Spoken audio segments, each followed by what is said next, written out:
All right, let's get into it. So welcome everybody. Thank you so much for joining us to talk about the results from the 2025 Unwrapped audit. You will have noticed when you joined that this session is being recorded. We can't see or hear you. We are going to send this link out to everybody who registered. So if you want to rewatch or if you want to get somebody else to watch it, you can share that link with them once we send that out after the webinar. I would firstly like to acknowledge the traditional owners of the land and sea country that we're all meeting on today. Most of our presenters today are based in Meanjin or Brisbane, which is the traditional lands of the Yagara and Turrbal people. We acknowledge that this land and sea was and always will be Aboriginal land and sea. Sovereignty was never ceded. So today we're going to run through the 2025 supermarket audit Unwrapped. And I also thought it was a good opportunity to give a little bit of an update on soft plastic recycling in Australia. It's a hot topic always, and there has been a little bit of movement in the last couple of weeks that we can update you on. With us here today, we've also got Toby Hutchin, the campaign manager at the Boomerang Alliance. Toby will be talking to us a little bit about Australian policy around packaging and plastics. We've also got Hannah from the Australian Marine Conservation Society here to help us out with our Q&A afterwards. So as I said, you've got a Q&A option at the bottom of your screen. Pop in any questions that you have at any point during the session. I'll try and remind you as we go, and we'll get answers to those at the end. So for anybody who has just joined into this campaign recently, this is an audit that we've been running since 2023. This project was developed to address plastic pollution at its source by reducing plastic packaging. So supermarkets were targeted to try and understand how much supermarkets are contributing to plastic packaging in Australia every single year by quantifying their plastic footprint. And we also wanted to look at what actions and interventions the supermarkets are taking to try and improve their packaging and assess how effective they are, and importantly, identify areas that they can improve. We chose supermarkets because they're a $144 billion industry, and most years announce record profits. There's also few choices of retailers in Australia. Woolworths is the largest by market share. You can see on that figure there. It's from a couple of years ago, but this is largely the same year each year. We've got Coles next, and then Aldi and Metcash, who's the parent company that owns the likes of IGA supermarkets. So we really want to reduce plastic packaging to reduce plastic pollution. Plastic pollution is directly linked with plastic production. So as we produce more plastic ends up in our environment. And in the financial year of 2023-24, nearly 40% of all plastic that was disposed of in Australia was packaging, and that represents 1.2 million tonnes. It's a huge amount of plastic that's being disposed of every single year. And around 145,000 tonnes of Australia's plastic enters our environment every single year. That works out to about 250 kilos every single minute. This is a huge problem for us in Australia and worldwide. And plastic pollution can harm our beautiful marine wildlife and ecosystems in a number of ways. So plastic pollution can smother ecosystems like corals and seagrass beds. It can deprive them of light, food, and oxygen. Concerningly as well, that corals are 20 times more likely to develop diseases if they're in contact with plastic. Now, our coral reefs are facing unprecedented bleaching events and marine heat waves that have been likened to marine bushfires. This is a huge issue for our really precious and delicate coral reef systems. And plastic can also become entangled in reefs and break off chunks and damage the structural parts of the reef. So plastic pollution impacts reefs and seagrass beds, can also impact our beautiful marine wildlife from entanglement. So this is really common, unfortunately. Almost every single species group in the ocean has encountered plastic, and none of those interactions have been positive. Fishing nets can continue to indiscriminately float through the ocean like walls of death, trapping and killing wildlife in its wake, and can often be lethal. This poor turtle was found by the Indigenous Ranger group, the Dimmeroo Aboriginal Corporation, up in Northeast Arnhem Land. You can see it's been tangled up in a fishing net. Luckily for this little guy, it was found in time and able to be freed and released again. But not every turtle and not every creature is so lucky. Ingestion of plastic pollution is also a massive problem for our wildlife. Plastic can starve animals, it can cause organ damage, it can clog and puncture the gut, it can lead to a false sense of fullness, stopping the animals from eating and foraging food. The chemicals from those plastics, once in their gut, can leach out and impact them. So this picture here is the plastic that was found inside one dead shearwater bird on Lord Howe Island in 2022. This is from a drift lab. They do amazing work looking at plastic ingestion and impacts of plastic ingestion on shearwaters. They released a study earlier this year that did a protein analysis of these birds that were less than 3 months old and found that the plastic was leading to neurodegeneration. And they likened it to children with Alzheimer's. It was so profound. And unfortunately, they're finding the amount of plastic ingested in these birds is increasing every single year. There's also harm from carbon emissions associated with plastic. So the production of plastic is contributing to climate change. 99% of plastics are made from fossil fuels.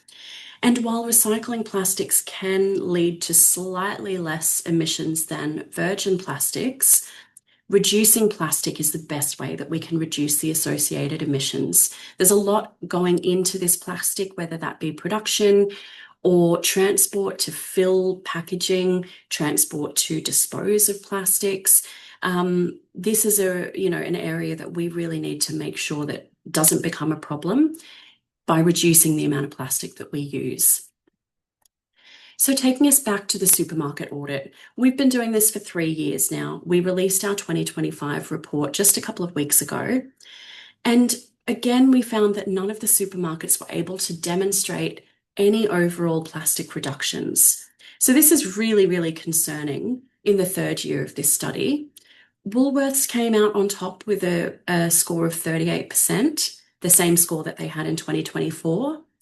We saw Metcash gain 3 points this year, Coles going backwards by 1 point, and Aldi going backwards by 2 points. So Aldi still has not released its sustainability report for the 2024 reporting period, despite that ending nearly 12 months ago. And they've said that that report will be out any time now. And when that report comes out, we'll be able to look at what's included in their sustainability report. But none of the supermarkets were able to demonstrate that they've reduced plastic use. None of them published their overall plastic packaging footprint, and none of them were transparent enough to be able to receive a passing grade. So we had a couple of key findings this year that I'd like to take you through. The first one is that online customers can't opt out of unnecessary plastic packaging. Now, these pictures on the screen here were taken from online orders that we placed from Coles. We placed orders from Coles and Woolworths, and we found that almost every single order from Coles used disposable plastic produce bags for loose fresh produce. In some cases, placing a single bulb of garlic or a single onion inside of a single-use disposable soft plastic produce bag. Now, when you're ordering loose produce online, you want to know whether you're getting this unnecessary single-use plastic packaging. And the problem is that you can't opt out of that with either Coles or Woolworths, the 2 supermarkets that offer online orders. Orders from Woolworths were almost entirely packed without plastic produce bags, but it was inconsistent, and you can't have a say as to whether you want those or not. So our recommendation for that is to give customers control over the packaging choices for online orders, so that if you're ordering loose fresh produce, you know that you're not going to end up with unwanted, unnecessary plastic packaging.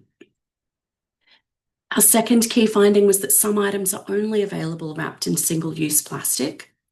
So for the third year, our plastic investigation unit was out in force conducting surveys in supermarkets all around Australia. And I'll talk about the price difference in just a moment. But what they also found was that in Aldi stores, more than 20% of the surveyed items had no loose alternative, including things like the carrots up here. It's very difficult to buy loose carrots in Aldi.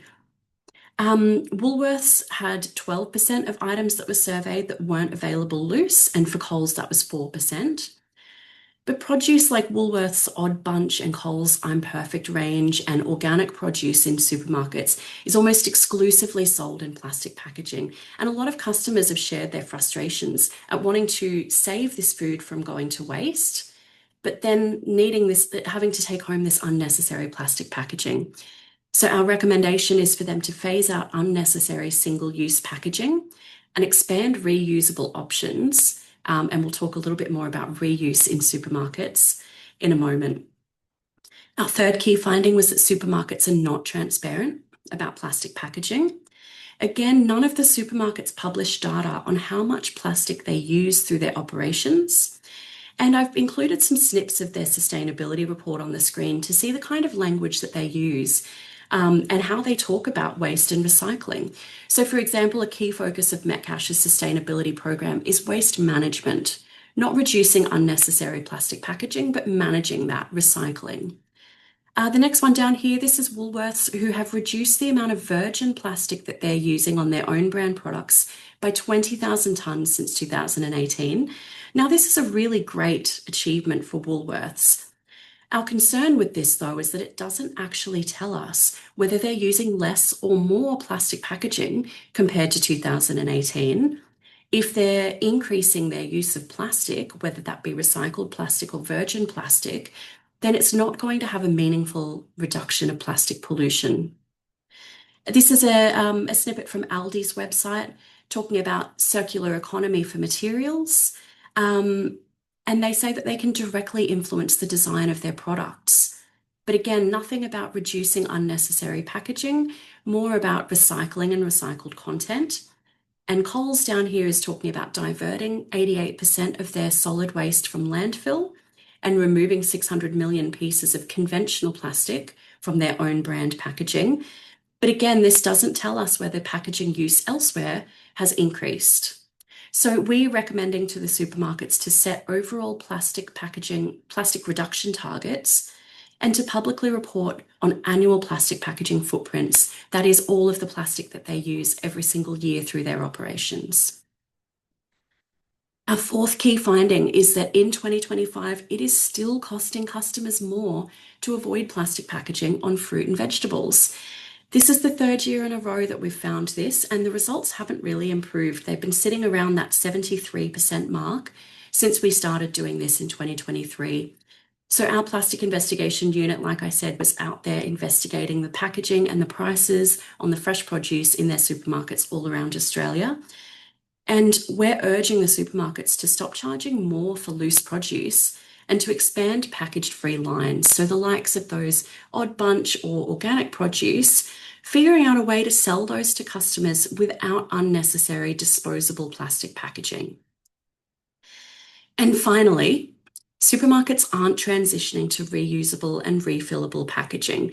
This is really concerning, especially when we're seeing the likes of the European Union introducing regulations that will force retailers to introduce reusable and refillable packaging and meet targets that actually end up being quite ambitious by about 2040.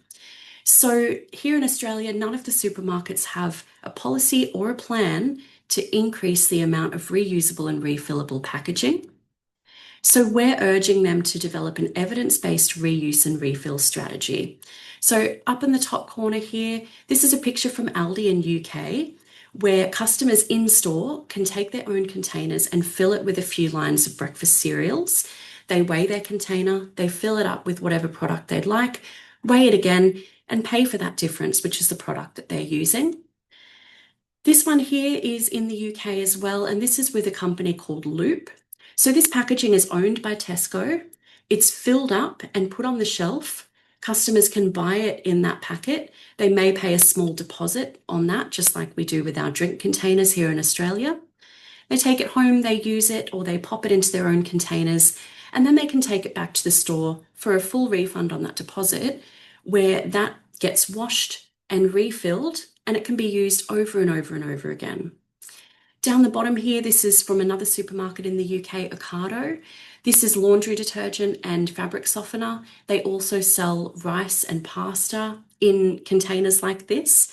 My favorite thing about these containers is that they've designed them to be functionally ugly, in their own words, so that customers are inclined to return them.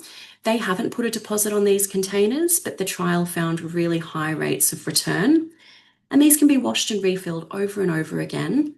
And these Ocado products are available to online customers, which is great because then when the containers are empty, they just hand them back to the delivery driver, who now has space in their van from dropping off their groceries. And customers have been loving it, and their only complaint is that they want more lines and more products available in these reusable containers. So I want to do another shout out to every single person who did surveys in their local supermarket. We had hundreds of people step up this year. It was our biggest year yet, and survey items all around Australia. And it really made waves in the media. So we had a brilliant piece that was done by The Age. We were on the news on 9 News and 7 News the evening of our report launch. And it really shows that people are so passionate about this issue, and that people can see that the supermarkets have opportunities to make improvements, and they're calling for them to take advantage of those opportunities. So again, a massive thank you to everybody who was involved. We truly couldn't do this work without all of that data that you gathered. And it's so important to see that coming from supermarket customers calling for their supermarkets to do better. So thank you so much again. Now, before I hand over to Toby, I wanted to give an update on soft plastic recycling here in Australia. Now, 3 years ago, the Red Cycle soft plastic collection and recycling scheme collapsed. And since then, people have been calling for a new soft plastic recycling scheme. Now, just a day after our report was launched, the ACCC approved a soft plastic collection and recycling scheme in Australia for 8 years. And there's a couple of good points with this scheme, but we also know that there's ways that this can be made better. So pretty soon, you'll be able to take your soft plastics back to supermarkets. Some councils are going to be looking at doing collections in your curbside yellow lidded recycling bin. And particularly here in Queensland, there's going to be some investigation into having collection points at container deposit locations. So when you take your bottles and cans back for recycling and to get your deposit back, you'll hopefully be able to return some soft plastic to some of those locations. The good news is that this scheme will divert some customer-facing soft plastics from landfill. So all of these soft plastics that we're getting on food and grocery items in our supermarkets, they'll be able to be collected and taken back to the supermarkets for recycling. And the members, who are brands and retailers, will pay a levy which will cover the cost of managing the soft plastic packaging. So that levy is going to be per tonne of soft plastic packaging that they place on the market every year. And the idea of that is that it manages that cost of dealing with that packaging. Now, a couple of ways that this scheme can be improved. Firstly, it could provide an incentive to reduce unnecessary disposable packaging. Now, currently the brands that are members, there is a lot of work that could be done to remove unnecessary plastic packaging. But with this scheme in place, it's not incentivizing them to be reducing the amount of packaging that's placed on the market, which is really disappointing because we know that we need to reduce the amount of plastic packaging that we're using every single year. It could also ensure that the levy is high enough to cover the costs of managing plastic packaging. Now, that includes collecting, transporting, and recycling those soft plastics that are collected. But it also means managing the remainder which isn't collected. Now, that could be around 95% of all customer soft plastics. that will be going to landfill if they're not collected through this scheme. And it should cover the cost to pay for managing those, landfilling those, transporting those. The scheme could have an independent governance, which would ensure that it's transparent in its decision making. Now, currently, the board is made up of big brands, the members like Coles and Woolworths and Nestle. The ACCC has decided that they're going to enforce a requirement that their board has 2 independent members, which is fantastic. But more independence on the board could mean greater transparency. And the scheme also could bring greater transparency to how much plastic packaging is actually being used by each of these members each year if they choose to publish that. Finally, another way that this scheme could be improved is to include a plan for collecting soft plastics that are used away from the home. So this is a collection scheme for soft plastics used at home, but a lot of items that are used away from home, like snacks or picnic items, bread bags and salad bags, unless people are taking them back home to collect them, there's really no avenues to collect them when they're away from home. So a couple of ways that this scheme could be improved. And I'm going to hand over to Toby to talk about where we're at with packaging legislation and policy in Australia, and why we need the government to step in and do more. I just want to remind before I hand over to Toby, you can pop questions into the Q&A function at any time. So if you have any questions on this or anything we've talked about so far, pop them in and we'll get to them shortly. Toby, I'm going to hand over to you. Yeah. Ready? I'm fine, thank you. And Hannah, we can go on to the next slide. Yes. Thank you, Tara, and good morning, everybody. This particular audit report that Tara manages is so critical and so important to inform us around packaging. And I really like to congratulate AMCS for putting all this together. It's such good work. Before I start talking about packaging reform, I just wanted to reiterate what Tara was saying about the soft plastics plan. The good thing about this is we've got a replacement plan that should be starting next year. It's a national scheme and it should involve all the supermarkets rather than just some of them. It also contains a very important principle, and that is the producers of those soft plastics are now going to be responsible for paying for that scheme. So it's a step forward. However, it's not answering all the questions that need to be asked and answered. So for instance, only about 15% of soft plastics used in Australia come from households. So there's still 85% of soft plastics that will not be collected by this scheme. So our organisations will continue to work on improving this scheme whilst it's introduced. The other thing, of course, that we've got to focus in on is it's not about recycling. We don't want to simply use soft plastics and recycle it. We've got to start to get into a position where we're eliminating the unnecessary and we're reusing products rather than recycling. Recycling comes at the end of the process, which leads me in to packaging reforms. Now, this has been going on for 25 odd years. So originally we had the Australian Packaging Covenant, which was established in 1999. And the plastic packaging recycling rate in 1999 was 20%. If you look at the latest industry figures, it's now 18%. And if you look at government facts and figures, it's 14%.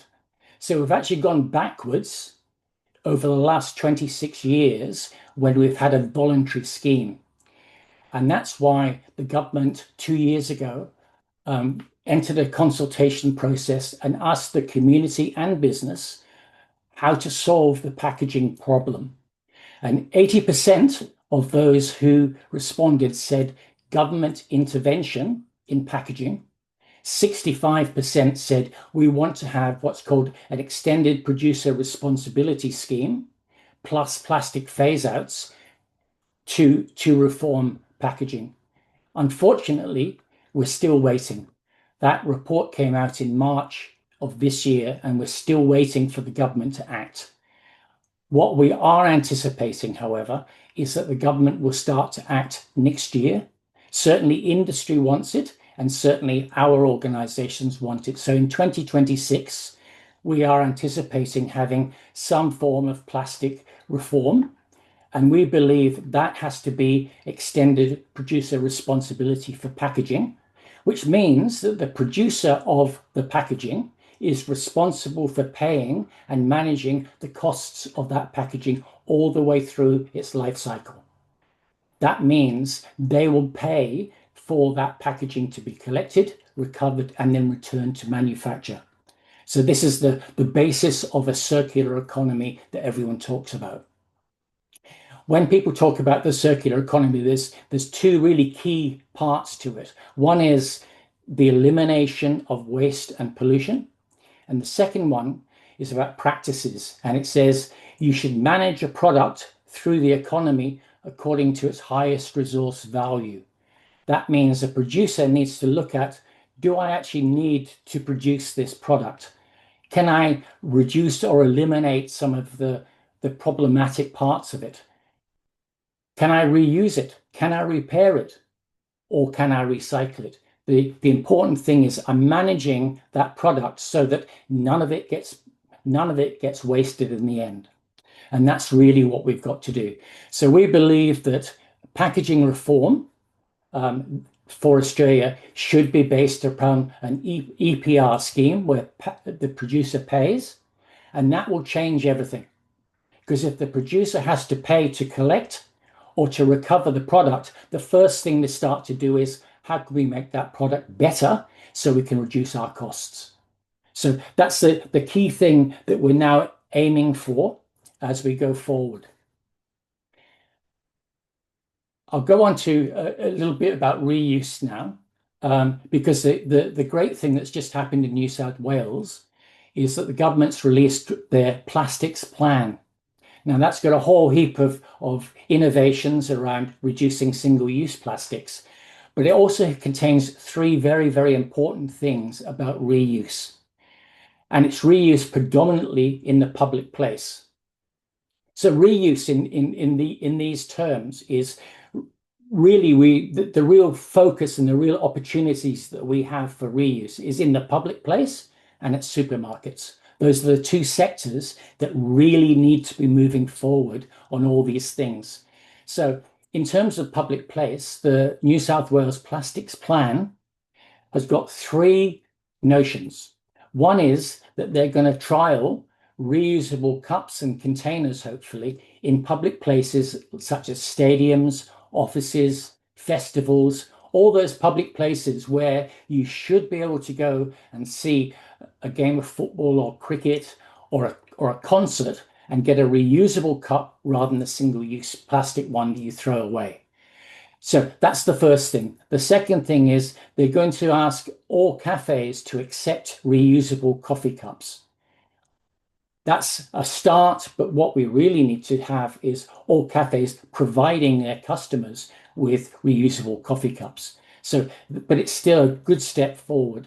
And the final thing is that they're looking at establishing a reuse coffee cup precinct in Sydney. This is something that every government should be actually looking at now. The idea that you could go to the Sydney CBD and instead of getting your coffee in a disposable throwaway cup, you get it in a reusable one. And there's lots of systems emerging. So it's it's exciting and it's a welcome notion that the New South Wales government has done. And we hope it's going to lead to other governments following suit. The other sector, of course, is supermarkets.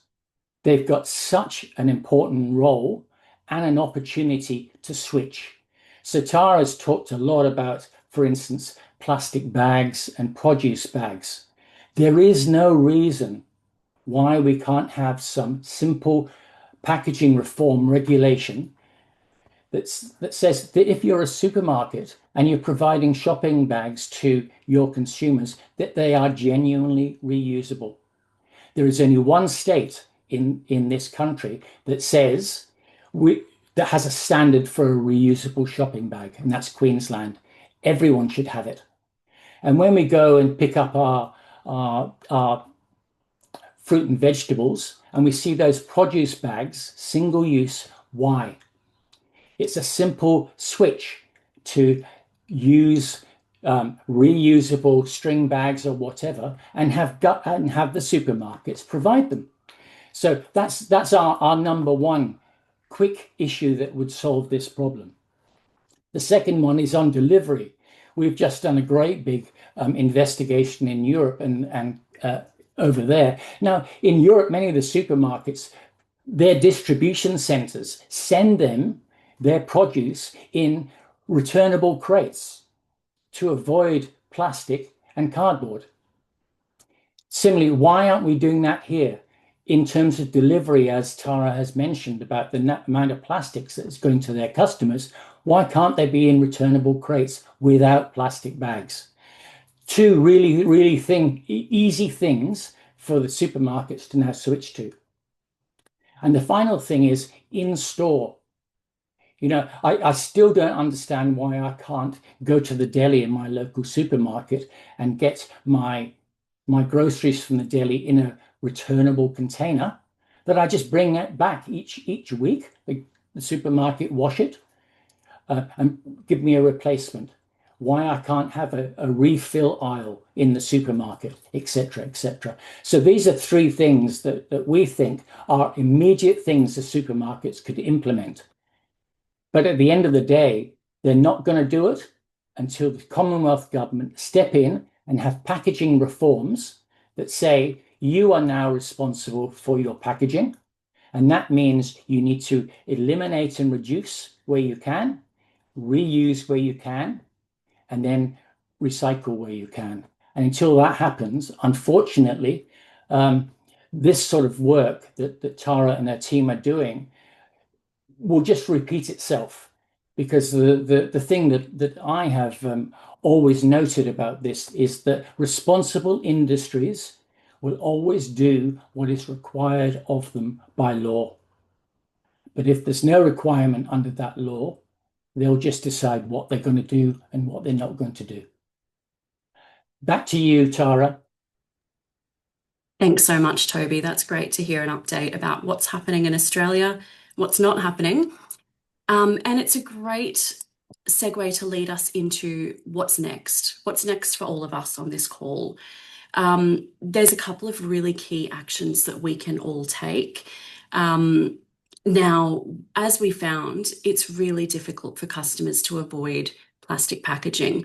So we're not going to come here and talk about how we can make swaps in the supermarkets to reduce our plastic use. We've got some really important actions that you can take that make sure that the supermarkets really feel the pressure and that the government feels the pressure as well to implement some of these really important solutions. Now, the first one here is a petition that we've got on our website at the AMCS website. Now, this is a petition asking the supermarkets to do more to reduce their contribution to ocean plastic pollution. If you scan that QR code there or visit that link there, you can add your name to this petition. Now, we're going to be running this petition for a little while, so there's plenty of chances for you to share this with friends and family. And what we're going to do with this petition is take these numbers to the supermarkets next year at their annual general meeting, and we can hand it directly to the board and to the chair, or at other key important events and things at the supermarkets that we can go to. Aldi doesn't have an AGM. They're not an Australian stock exchange listed company. So we're going to get this to them in different ways to demonstrate that Australian customers really want supermarkets to take more action to make sure that they're reducing their contribution to plastic pollution in Australia. So that is one thing that you can do right this very moment. Toby, I'm going to hand back over to you actually to talk about this one. This is a Boomerang Alliance initiative called Cut the Wrap. Are you able to tell us about this, please? I sure can, Tara. So we're encouraging anyone who hasn't already done so to go on to Cut the Wrap, and you'll see an opportunity to sign the open letter. This is a letter that we're compiling numbers for that we want to present to the Minister for the Environment, Murray Watt, in January. And this is what's calling for packaging reform um, as urgently as we can. So if you haven't signed that open letter and would like to, please go on to cutthewrap.org.au and sign our letter, because the more numbers we can get, the more value and the more push we can put on the Commonwealth government to actually introduce the required reforms. Thanks, Toby. So that QR code will take you to Cut the Wrap. Like I said, we will be sharing this recording around, so if you're having difficulties, we can send these links out to you afterwards. Now, the next one is a really fun initiative called the Unpack It Awards. Now, this is a new project that AMCS is running with WWF and Plastic Free Foundation. And this is your opportunity to nominate packaging for an award for Australia's best and worst packaging. Now, on the screen here, you can see one of my most hated packaging crimes. This is bananas wrapped in plastic. Truly, truly terrible. Not super common in a lot of our supermarkets, but we do still see it happening. Down the bottom, you can see some dry goods in a reusable glass jar. So if you're finding really great or really terrible examples of packaging, nominate it for an Unpack It Awards. Nominations are going to close in early December. So while you're out there doing your grocery shopping this weekend, it's a great opportunity to have a look at packaging. But this isn't limited to supermarkets. This could be any packaging that you see, whether that's an online delivery, if you're getting your Christmas presents ordered and somebody has just really outdone themselves with great packaging. Or other packaging that you're finding in other stores, whether that be, chemists or clothes stores. The possibilities are endless, and we really want to get as many nominations as we can to draw attention to some excellent examples and some terrible examples. So that is unpackit.org.au. You can take a photo and upload it with your nomination, and it'll ask you which category you want to nominate the packaging for. So jump on board and get involved in that. It's going to be a lot of fun, and watch this space for the awards next year. All right, that is the end of our presentation. And so I'm just going to stop sharing my screen, and we can talk questions. If anybody has any questions that they'd like to share, Hannah, I'll throw over to you. Have we got any questions? I do. Thanks, Tara, and thanks, Toby. That was all really interesting. So the first question we've got is from Michelle, who is asking if you could comment on the potential for widespread use of plant-based plastics. Plant-based plastics, it's a mouthful. Yeah, it is a bit. Yeah, so we're seeing that there's new different types of plastic popping up. You might remember when I talked about the Coles sustainability report, they said that they've removed 600 million pieces of conventional plastic. Now, plastic can be made from fossil fuels, the vast majority are. Plastic can also be made from plant-based materials like corn. And then there's different types of plastic. Some plastics are compostable. Some plastics carry labels saying things like biodegradable or plant-based. And it is actually a very tricky area to navigate. Now, plant-based plastics are plastics, and they can still harm our beautiful marine creatures and our environment. They can still lead to microplastic pollution. So having them plant-based is a small step in the right direction, in that it's moving away from fossil fuels. However, they're not a great solution, particularly if they're difficult to recycle. Some of them can be. And what we're really pushing for is that any plastics that are compostable carry the Australian Certified Compostable label. And so you might have seen on some packaging, there's two Australian standards. There's one for home composting, and it's got a little logo of a home compost bin. And then there's one for commercial composting, which has a little seedling. Now, the home compostable ones, obviously, they can go into your home bin, and they've been tested for that. Commercial composting is a little bit tricky in Australia. We don't have a lot of options.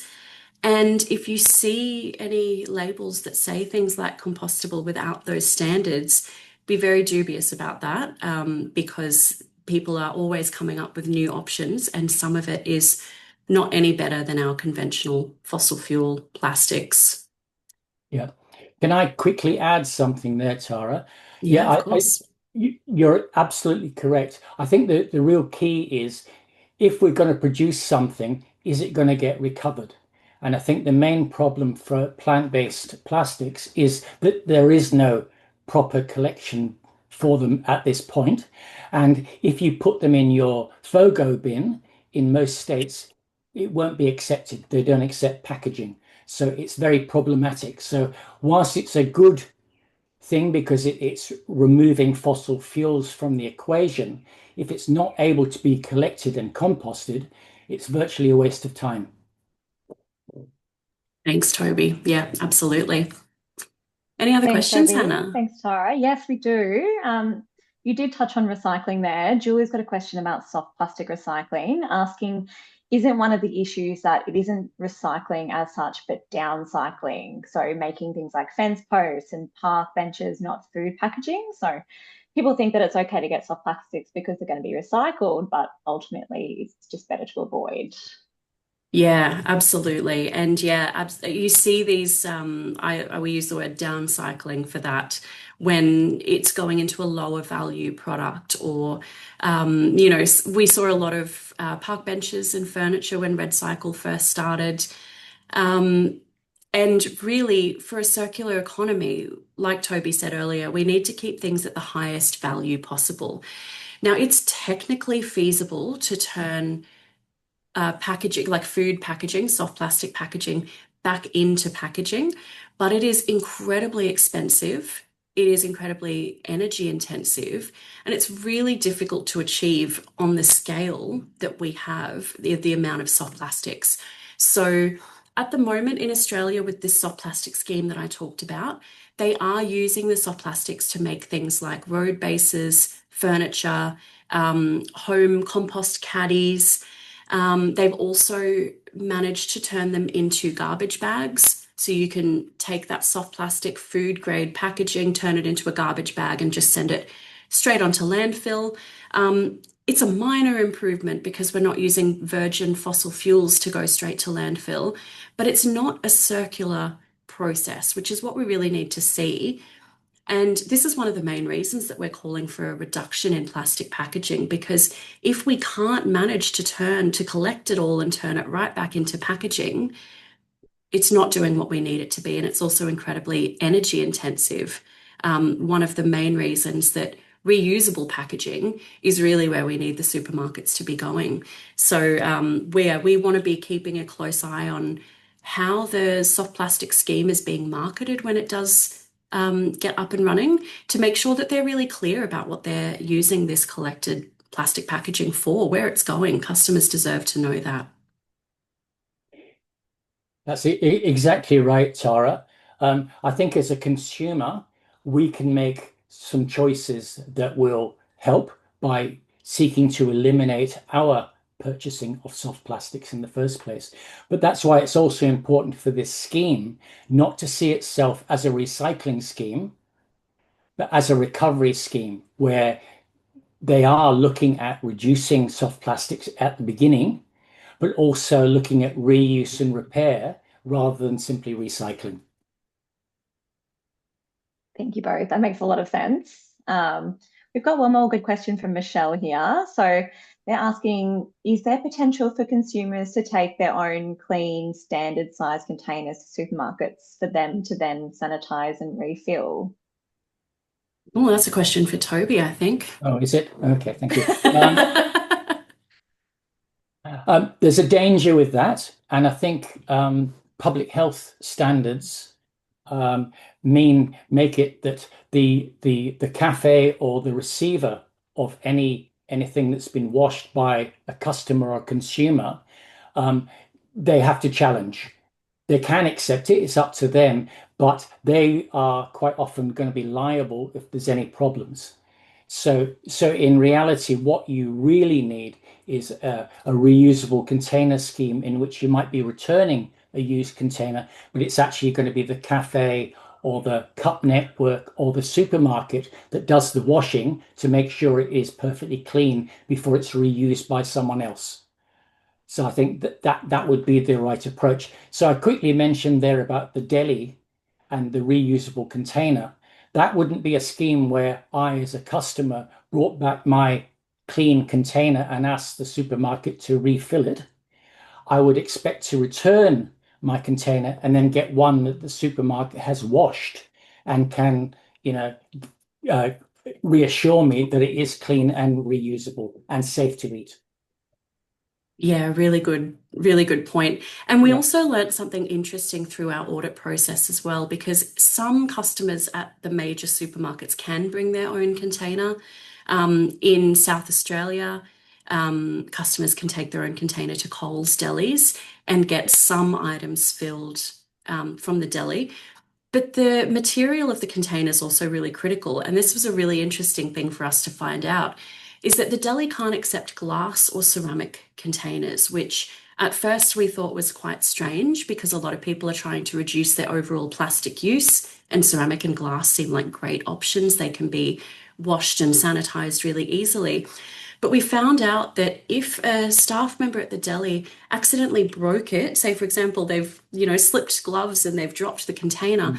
they then have to throw away food in, I think it's a couple of meters radius, just in case there's any broken glass or broken ceramics in that, which could potentially lead to a significant amount of food waste. So the easiest thing is for the supermarkets to make those decisions about what containers are the safest to be used for their deli and manage the cleanliness of that. It reduces the risk for everybody. Thanks, Tara. Thanks, Toby. That also makes a lot of sense, and you can see how it really lies with the supermarkets to take on this responsibility. We do just have one more question that was sent through ahead of the webinar, coming back to the audit. So the question asks, does the audit look at plastic used in other places in the supermarket, or is it just the packaging that's on the shelf? Yeah, really good question. So for customers walking into supermarkets, you just see aisles and aisles of plastic packaging. There's a lot of packaging used behind the scenes through their operations as well. So whether that is moving goods from farmers to distribution centres to supermarkets, often those come on pallets that are wrapped with disposable plastic pallet wrap. The supermarkets do collect that and recycle it. But as we've been talking about, reusing and reducing is the most important thing. So the audit looks at all of that plastic that's being used. We even ask questions about their marketing and promotional materials, the signs that they're using, whether they're all disposable single-use items. We're looking at all of that plastic that's happening behind the scenes and on the shelves. There's been some good work actually done by Metcash. They've managed to reduce the amount of disposable pallet wrap that they're using each year by making some changes to how thick that pallet wrap is, how many times they wrap it around the pallet. And really excitingly, they just, I think last week, announced that they've been trialing reusable pallet wraps. So there's a company that makes these wraps that just go around. It's like the tonneau cover on the back of a ute, and they can clip it together. They've been using these for a little while now, and all of the staff using them say that they work really well. They're really safe. They're easy to reuse, and you can reuse them over and over and over again without having any disposable plastic packaging. So we ask supermarkets questions like that to find out what it is that they're doing behind the scenes that the customers can't see, while also pushing them to make some changes to the packaging that the customers are taking home. It's all really critical. Yeah. That's a really good point, Tara, because it interests me because we've just been doing some investigation in Europe, and all their associated supermarkets are already doing all this stuff. So it's almost a case that why can't the supermarkets have a look at what is best practice in Europe? And if it works there, it will probably work here. Absolutely. Yeah, we usually have that benefit being in Australia, being a little bit behind, and we can learn from other people and places and pinch their ideas for, Yes. for our own good here. So yeah, we're really hoping that the supermarkets will adopt more That's great. strategies like that. Yeah. Hannah, are there any other questions? No, that's all I've seen come through. Thank you. All right. Well, last burning questions. You've got a couple of minutes to just pop them in before we might finish up a little bit earlier so that people have got time to stretch their legs before they get back to work. Thank you so much to everybody for joining us. Like I said, we just can't do this project without you. It's so critical, and we're all incredibly grateful for you for joining us, learning more, helping to do these surveys in your supermarkets, and hopefully taking some of those actions that I've shared, like nominating packaging for an Unpack It award, signing the Boomerang Alliance's open letter, and signing our petition that we'll take to supermarkets in 2026. And we will keep you all updated with the next steps for our campaign very soon. So if there's no other questions coming through, we'll say thank you so much. Enjoy the rest of your afternoon. I hope you have a wonderful end of the year celebrations, and we'll talk to you all again very soon. Thank you so much. Thanks, Toby. Thanks, Hannah. Yes. Thank you, Tara. Thank you. Thanks, Hannah. Thanks.